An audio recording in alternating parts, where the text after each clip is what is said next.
Okay, welcome back, everybody. This is the last and final session of the pre-health blast. So thank you so much for everyone that's made it this far into the blast. So this is going to be the admissions session. And my name is Noah. I'm one of the pre-health ambassadors as well, majoring in physiology. And I'm going to let my two other pre-health ambassadors introduce themselves before we start this session.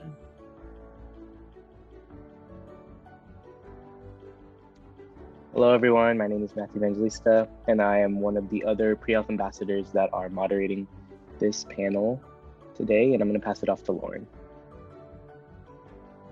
Hi, everybody. My name is Lauren Krieger. Again, it's really nice to see you guys, and thank you for those of you who have decided to join us on this panel. Awesome. So as I said, this is going to be the admissions panel. We have people from U of A, pharmacy, med school, and then around Arizona and the country as well. So I'm excited for you guys to listen to them. Emily, if you would like to introduce yourself to start us off. Yes, good morning, everyone. My name is Emily Leyva, and I'm the admissions director for the College of Medicine, Tucson.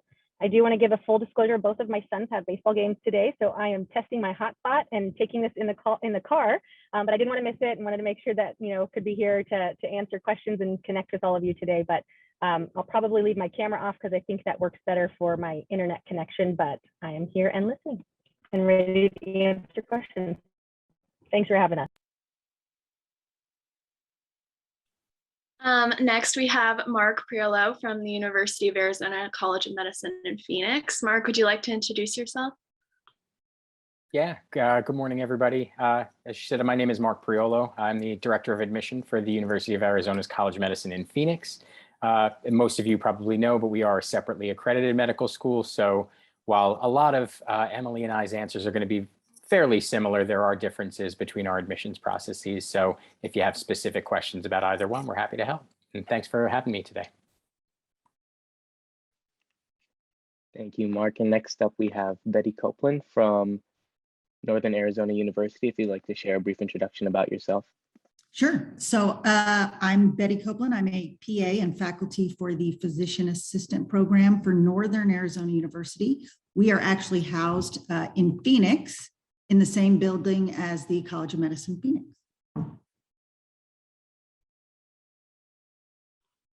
All right, next we have Deanna Hughes at AT Still University. Deanna, would you like to introduce yourself?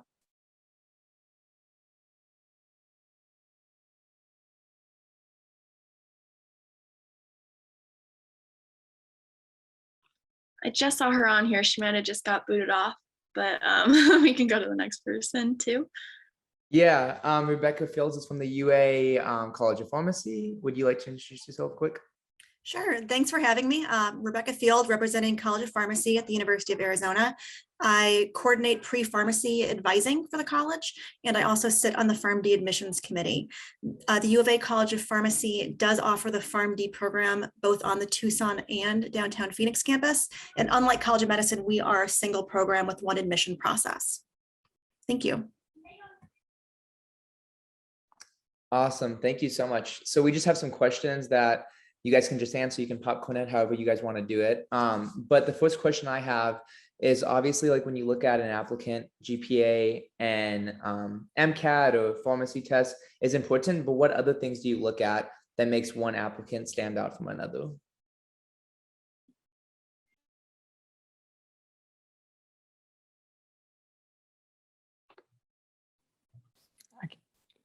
Oh, sorry, go ahead, Emily. I was going to say, go ahead. This is always the awkward part of seeing who unmutes themselves first. So great question, Noah. And I think that, again, this is going to speak to the College of Medicine, Tucson and Phoenix as well, because I know we both conduct our admissions process holistically. So I think that it really is going to be various aspects of your application that is going to make you stand out. We really are going to look for, an application that maybe has three common themes. So maybe you're focused on community service, maybe you're focused on, rural health or health, addressing healthcare disparities. And so it's not going to rely heavily only on the metrics. And so I think that, kind of keeping that in mind, maybe you don't have the strong MCAT score or maybe the strongest GPA, but you can also strengthen other parts of your application that are going to still make your application stand out. Yeah, the one thing I'll add to that is for College of Medicine Phoenix, we actually list on our website 16 different attributes that we think make for a successful medical student and future physician. So if you go onto our admissions website, we have a list of all those 16. They're things like, empathy, being self-aware, being diverse in life experiences. So thinking about those qualities and how you embody those in your activities and in your extracurriculars is a great way to really show us that you'll be a successful student at College of Medicine. So. I'll jump in for pharmacy and say we're really looking for students who can demonstrate their fit with the field of pharmacy. And I believe Jackie, one of the panelists, alluded to this in the last session, being able to articulate why pharmacy. We get a lot of students who can say generally they like helping people, they're interested in healthcare, but why pharmacy specifically? It's a huge time commitment, it's a huge financial commitment. We want to make sure we're admitting students who are going to be a fit with the profession and are going to be good in the field and are going to be happy with what they're studying. So that's something we look for both in the personal statement and certainly in the interview.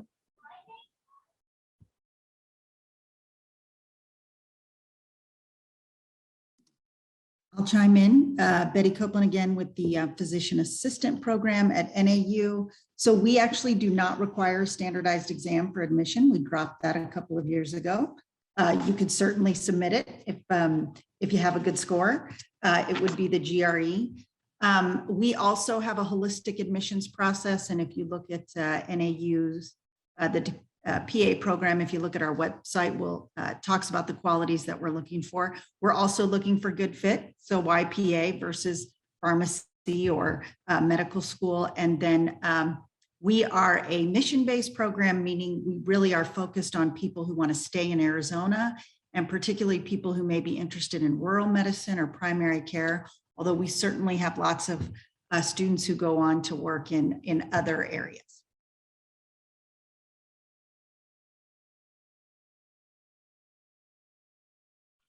Thank you, guys. Well, before we go ahead and move on, I see that Deanna is back, so I want to give her an opportunity to introduce herself. So this is Deanna Hughes, and she's from AT Still University.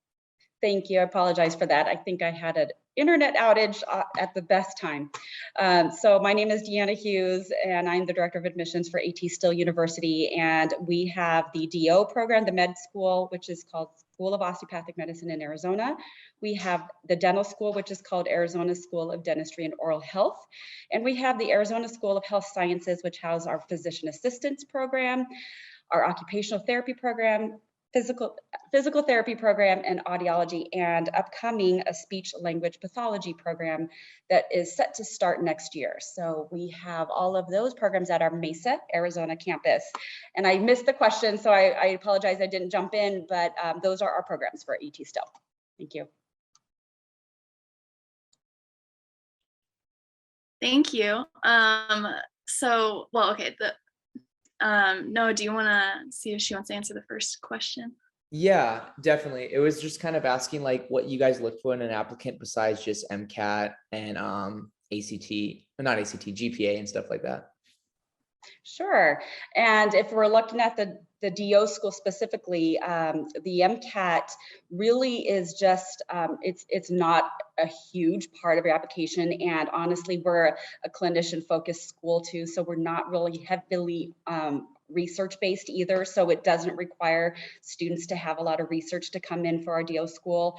We're really looking at clinicians and producing the best clinicians, especially if you know about SOMA's model. It's a 1+3 model where you are only in Mesa 1 year. In years 2, 3, and 4, you are sent to a community health center to do your extended learning there and your clinical. So you're really tied to the community in years 2, 3, and 4. You're only living in Mesa 1 year. So we have 16 community health centers that we partner with, and we really do focus more on the mission of the university, which is serving the medically underserved. So our CHCs are based in underserved areas. So we do look a lot at community service and, less on the MCATs and more on just a mission base to the school, a mission match. Thank you. Awesome, thanks.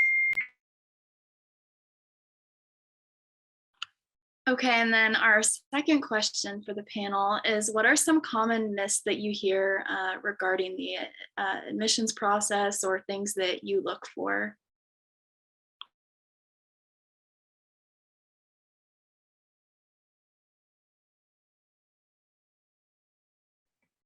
To clarify, did you say myths? Yes, sorry, I don't know Okay, if I that's all right. myths. No, that's all right. I'll start with the College of Medicine Tucson, and actually this kind of speaks to one of the panels I was on earlier about, you know, transfer students or students that, you know, attend the community college. So a lot of times students will ask, you know, is it bad? Will it look bad if I take courses at a community college? And it does not look bad on your application. Actually, we look to, you know, see the different paths that students have taken, and maybe that includes some courses at community college. Maybe that includes a few years at a community college. And so I think that that's a common myth that a lot of applicants will ask us if that's a negative on their application. Another common myth is you know, the timing of the application. Does that really play a huge part in, you know, your acceptance? And I think that, you know, regardless if you apply very early on in the cycle or even later on in the cycle, your application still can be strong and it still can stand out. And so sometimes that means taking the time and not submitting right from that very beginning of the deadline. Because I think that that's when you can get a little bit of application anxiety. You're trying to get it in by a certain time, but it's really most important to submit your application when it's complete, because we don't take updates throughout the cycle. And so if you submit your application early on, but then have great experiences a month or two later, we can't add those to your application. So I think it's really important to just make sure that when you are ready to submit your application, that it's complete. It's a great representation of you as an applicant, and that it's a myth that it's not necessarily only submitting it earlier on in the deadline. So those are two of the big common myths, I think, that we get questions on. I'd like to follow up on that one, because for pharmacy, we actually do rolling admissions in the college. And so we do strongly encourage students for our program to apply sooner in the cycle. It is a real benefit. I know last year we had a lot of great candidates who applied right before the deadline, and the program was simply full at that point. So I would say look at the programs you're applying to and see if they have a rolling admission process, and talk to them about what they recommend for timing, because it clearly will differ from program to program.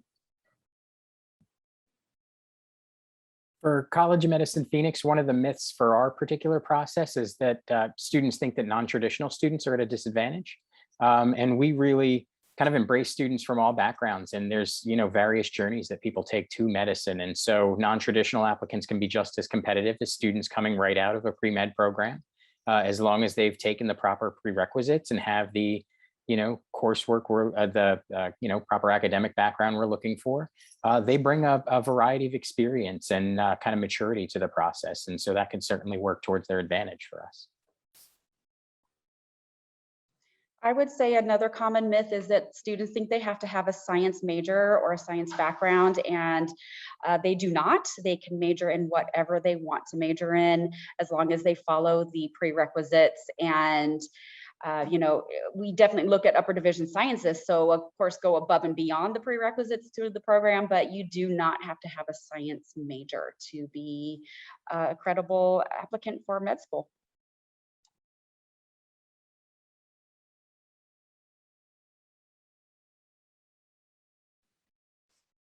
All right, perfect. Thank you for sharing. Would anyone else like to touch on that question specifically before I move on to the next question? All right, so moving forward to the third question then, how has your professional school program evolved or changed over the past years that students should be informed about? And how does that affect the way that they approach applying for this program? And more so towards current events, how has COVID-19 specifically changed, if it has, the admissions process for your specific program? I can answer that one because we had a big change, which is we have a fully online interview process now. So we switched to fully online for COVID, for the COVID year. And then this year we had the opportunity to go back in person. I really like in-person interviews. But we decided that it was just so much better for applicants to not have to travel, to not have to take off work, that kind of thing. So we are you can come to the interview from your home. College of Pharmacy has also transitioned, I think permanently, to an online interview process. We scrambled to do it last year and we did interviews via Zoom. That was very clunky. And this year we're using an actual interview platform and doing an asynchronous interview process, which makes it more accessible. So I also miss the in-person touch, and I think some students, miss that as well, but we are supplementing with events and other opportunities for students to visit campus and connect with us outside of the interview process. The other change that we made for COVID is that we did eliminate our PCAT entry requirement last year and this year as well. It is to be determined how that's going to play out in the long term. So it may come back for the fall 23 admission cycle. So we'll keep you posted as things change. For Tucson, we also have virtual interviews that we are conducting this cycle.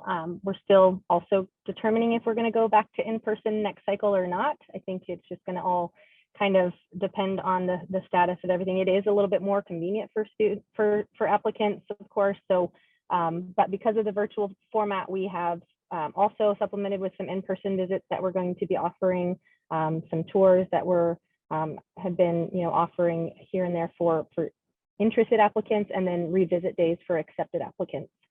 Another piece to keep in mind is the clinical shadowing hours. So we understand that students have lost a lot of opportunities to shadow physicians in person, and so our admissions committee has been taking that into consideration. We are accepting virtual shadowing.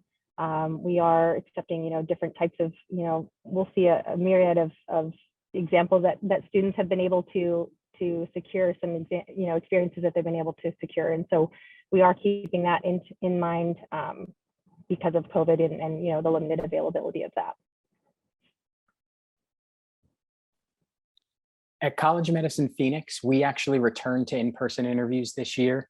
But like the other panelists mentioned, we did hear from students that appreciated the fact that online interviews were a little bit more accessible. And so we're actually going into a hybrid. We started this year. So we're doing most of our interviews in person. But when we send out those invites, we also set aside a couple of days for virtual interviews and let students know that those are an option for them. And so that looks to be something that we're going to continue going forward. Like other panelists have mentioned as well, we've also kind of adjusted our expectations on the ability of students to shadow or get in some clinical sites this past year. We've added a COVID question to our secondary application so students can explain some of those circumstances. And we also increased our MCAT recency requirement. It used to be just the past 3 years, and we increased that to the past 4 years. And so that will probably continue going forward as well.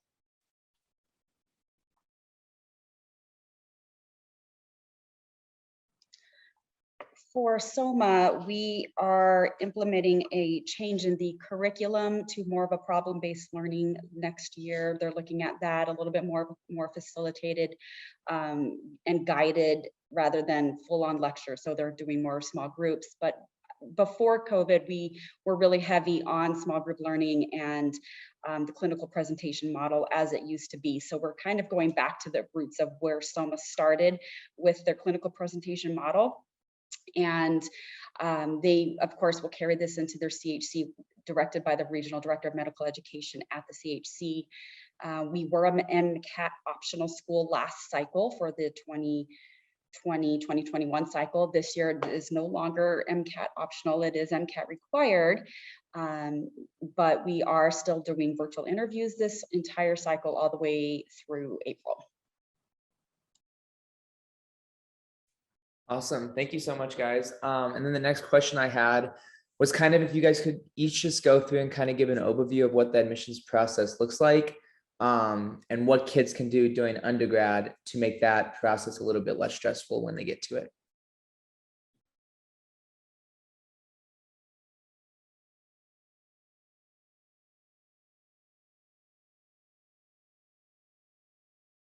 So I'll say with the pharmacy school application process, we use PharmCast, which is the kind of national clearinghouse for all pharmacy school applications. Students need to, create an application, a personal statement, letters of recommendation, transcripts, a couple essay responses. As far as something that students can do to take the stress off down the road, a lot of it is preparing to get letters of recommendation. This is one of the things that I hear the most stress about leading up to the time to actually submit the application. Students feel like they don't have anyone to ask for recommendations, especially faculty recommendations. So plan for that ahead of time. Get out of your comfort zone, go to office hours, talk to your instructors so that when it's time to apply, you can confidently ask for recommendation letters. So that's my biggest piece of advice there. I would just add to that, for PA, we have a central application service. It's called CASPA. And it's a very similar process to pharmacy school or medical school. With the letters of recommendation, I would too add, when you request a letter of recommendation, I would be very clear about asking if the individual would be willing to give you a strong letter of recommendation. And if they didn't feel comfortable or they didn't feel like they knew you well enough to give you a strong letter, then move on and find someone else. Because it's really challenging on an admissions committee when you get a recommendation that the person didn't know the person well, or, you know, it's not a great recommendation. And then you're left wondering, was it that they didn't know him very well or what? So I think making sure that people who are giving you a recommendation, that they are comfortable giving you a strong one.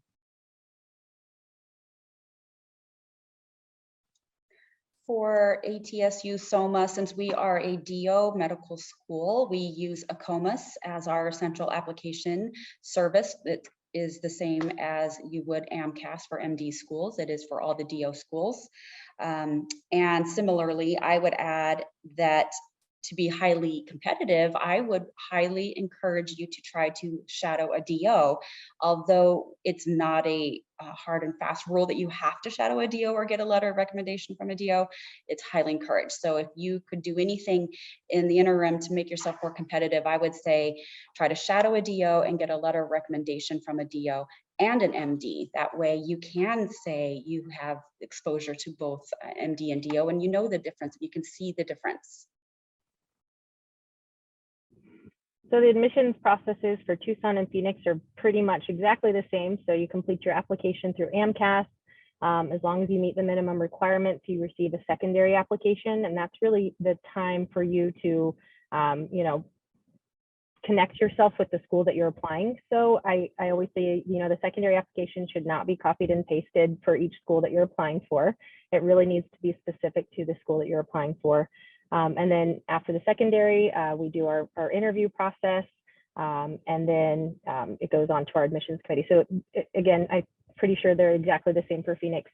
A few of the things that we suggest doing in your undergrad years is, you know, getting involved with the different resources that are available to you. If you're in state, there are tons of resources that are available on campus, tons of connections that, you know, that exist with the, you know, undergrad and the College of Medicine Tucson. If you're out of state, we do have virtual opportunities. So Applicant Academy, we have our mock MMI. And so I really just strongly suggest looking for those resources, connecting with our office. If, you know, again, if you're in person and want to come to a tour, the more that we also kind of get to know you, the more information that, you know, we can really partner and share with you throughout the application process. And so in addition to the, you know, the advice about the letters of recommendation, those are just a few things that you can do during your undergraduate years. And then also one thing to keep in mind is that, you know, you may not get in the first year. We accept over 7,000 applications, and we accept a class of 120. And I know ComPhoenix also accepts 120. And so I think that that's just one of the things to keep in mind is that a reapplicant does not mean a bad thing. What it means to us actually is that you're really motivated to attend our school, and that, you know, you may not have gotten in the first year or even the second year, and you're going to continue to apply because this is the school that you would like to go to. And so just, you know, don't be discouraged if you don't get in that first time, and really keep pursuing it if that is your passion and your dream. So that would just be something. And then again, another resource that we have, if you don't get in the first year, we have our applicant feedback sessions. And so I think that a lot of students have taken value with those, is that we'll actually spend time with you to look through your application and give you feedback on it so that you can improve it next year. So just to kind of tie that up is just, you know, use the resources that we have available, because we have tons of them. And I'll let Mark speak to what. Yeah, like Emily said, it's very similar between Tucson and Phoenix, of course. The one thing I'll add that students can do to start preparing during their undergraduate years, if you wait until the end to start that, the pieces of the application process, it's going to be pretty stressful. So start thinking about the things that that are going to be included with that application. You're going to have to write about the activities you're a part of. You're going to have to write a personal statement. You're going to have these short answer, questions. So, the more you can think about, as panelists said in previous sessions, why specifically medicine in this case, or why the particular program you're interested in, start thinking about how you want to talk about the activities that you're a part of and the responsibilities that were included in there. If you wait till later on, you had a activity you were taking part in your freshman year. Now as a senior, you're trying to write about it and the things that you've gained from that experience, it might be a little far removed. So the more you could kind of just keep track of that as you go along, the easier it's going to be to prepare all these applications when you get to that point. And if you just start writing about your experiences, you might have more of an idea once you get to that essay prompt, kind of how you want to write about that and how you want to present yourself to the admissions committee. So the more work you do on that earlier, the better. Awesome. Thank you so much, guys. It is noon, so we kind of have to wrap it up. But students, if you guys have any questions, all of these panelists would be happy to email individually and stuff like that. So if you do have any questions, just feel free to reach out. I don't know if Josie or Nettie wants to say anything before we close it. I'll say something. So this does conclude our event for today. I want to really thank the panelists for being here and taking the time today to share your valuable information with us and with our students that will assist them in their pre-health journey. We look forward to seeing you at our future pre-health programs and events. You can contact the panelists for information, and that will be available on our website, as well as this session is recorded, so that'll be on there within the next 7 to 10 days. Our website is prehealth.arizona.edu, and I hope you found the information helpful to you. Thank you again for attending and have a great day. Bye. Thank you. Thank you, guys. Thanks for having us.